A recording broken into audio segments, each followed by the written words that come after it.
pijakannya Quran, pegangannya Quran, sunnah Nabi yang sahih menurut pemahaman salafus saleh. Itu yang kita pegang. Dalam kita menjalani kehidupan ini, apakah kita berakidah, beribadah, berdoa, atau yang lainnya, semua aktivitas kehidupan kita itu harus kita kembalinya kepada Quran, kepada sunnah. Ketika konflik Ali dan Muawiyah itu ada orang bilang, ya sudah, nahkum bi kitabillah. Sudah sekarang kita kembali ke kitabillah. Itu mereka megang mushaf. Mushaf ini yang saya pegang namanya mushaf. Seakan-akan itu benar karena orang Islam harus kembali kepada kitabullah.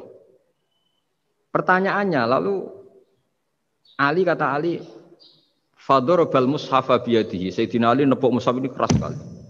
Sal hadal mushaf kata Sayyidina Ali. Kalau kita harus kembali ke Quran, coba tanya ini. Mushaf ini ya, mushaf seperti milik saya ini. Akhirnya orang-orang Khawarij bilang, innama huwa waraqun wa madadun. Itu hanya kertas sama tulisan. Bagaimana mungkin kita bertanya? Pas itu adalah orang Khawarij itu orang yang enggak mau ngakui Ali, juga enggak mau ngakui Muawiyah. Dan Sayyidina Ali sama Sayyidina Muawiyah sudah sadar mau bikin mediator, mau bikin solusi jalan tengah. Jadi sebenarnya dua beliau itu orang baik, gara-gara diprovokasi orang Khawarij terus jadi bentrok. Orang Khawarij bilang enggak ada Ali, enggak ada Muawiyah, yang ada adalah kitabullah, yaitu mushaf. Benar, secara zahir benar memang orang Islam harus kembali ke mushaf.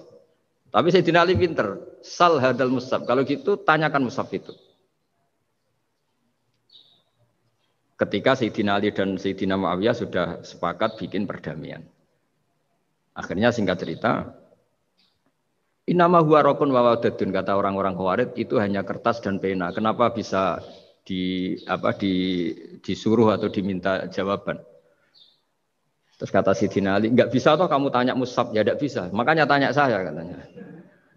Akhirnya Sayyidina Ali memberi penjelasan, wa in khiftum shiqaqa bainihima fab'asu hakamam min ahli wa hakamam min ahliha. Jika dua mempelai suami istri itu ngalami konflik, di mana-mana orang konflik roh raine serasa seneng nek. Kita kalau sedang marah, semuanya lah kalau sedang marah sama istri itu roh raine serasa seneng. Jadi sing ganteng ra ketok gantenge. Ketok elek etok. Sehingga kalau ngomongi anaknya, dasar nakal kok bapake gitu. Bapaknya gitu, nanti dasar cerewet koyo ibuke.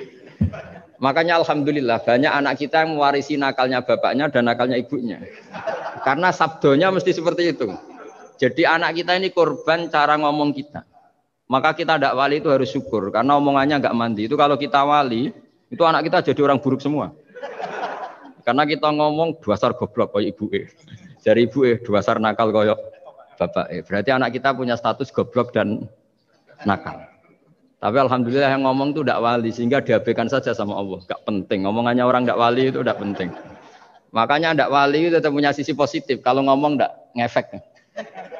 Tapi kalau wali itu direspon sama Allah langsung ya. Tapi kalau wali ya tidak ngomong gitu. Tapi. Jadi kalau orang nggak suka itu nggak boleh ketemu, karena tambah benci. Sehingga butuh mediator. Itu sudah. Ini termasuk ilmu psikologi Quran. Kalau orang sedang tidak cocok itu nggak boleh ketemu, pakai apa? Mediator.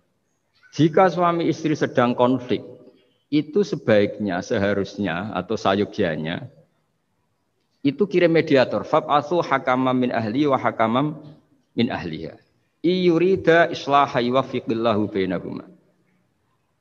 Terus kata Sayyidina Ali, wa amru ummati Muhammad a'zamu min amri rajulin wa imra'atin. Dan urusan umat Muhammad yang kita sedang konflik dengan kekuatan besar dan bisa pertumpahan darah, itu lebih ngeri timbang urusan suami dan istri. Itu saja solusinya mediator. Artinya sesepele itu urusan pribadi saja Allah menyuruh ada mediator. Apalagi urusan kita yang lebih dahsyat. Akhirnya mereka ngakui cara istimbat, cara ngambil kesimpulan Sayyidina Ali. Jadi ini masalah-masalah yang orang bilang seakan-akan benar. Sudah kita kembali ke Quran, kembali ke Quran. Quran yang mana? Wong kamu tidak paham. Lama-lama tanyanya cetakan mana ini? Ribet kan? Makanya saya ini bikin gerakan besar-besaran yang dulu saya ngaji tafsir lama sekali dengan Mbah Mun. Ngaji sama bapak saya, sekarang alhamdulillah sering diskusi sama Pak Quraisyab karena kita ini butuh dan saya punya teman akrab Gus Zofur juga doktor tafsir. Ya kalau kamu ingin tak sebut ya punya teman kalian semua. untuk mengkaji apa? Tafsir. Itu memang kita butuh. Karena Quran itu teks. Teks itu harus difahami ahlinya. Tapi ketika orang ngomong, ayo kita kembali ke kitab buah, itu kembali yang apa? Terus tentang apa? Sehingga banyak orang yang entah saking angkuhnya, entah saking benarnya tidak tahu. Saya tidak mau kembali kepada Quran. Kenapa? Saya tidak pernah keluar, saya di situ. Kembali itu kan sudah keluar baru kembali. Itu entah saking angkuhnya, entah saking benarnya tidak tahu. Mau kamu katakan angkuh yang masuk akal? Saya tidak mau kembali. Saya tidak pernah keluar. Memang saya sudah di situ. Benar mana? Bisa jadi ya sudah ini itu wilayah yang nggak jelas itu.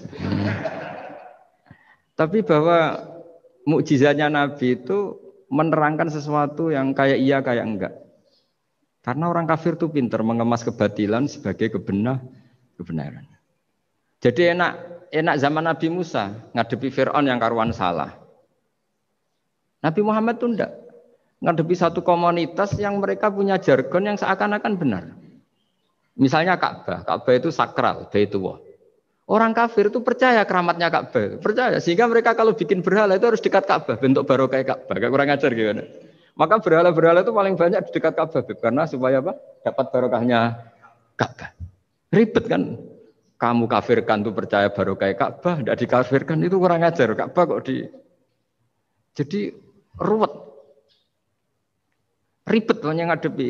Itu susah memang ngadepi logika, makanya kan apa ya, kayak kita ngerawat anak itu. Mau dilonggar nanti manja terus goblok, mau dikerasin nanti minggat, ribet kan. Jadi ngelola kebenaran itu tidak gampang.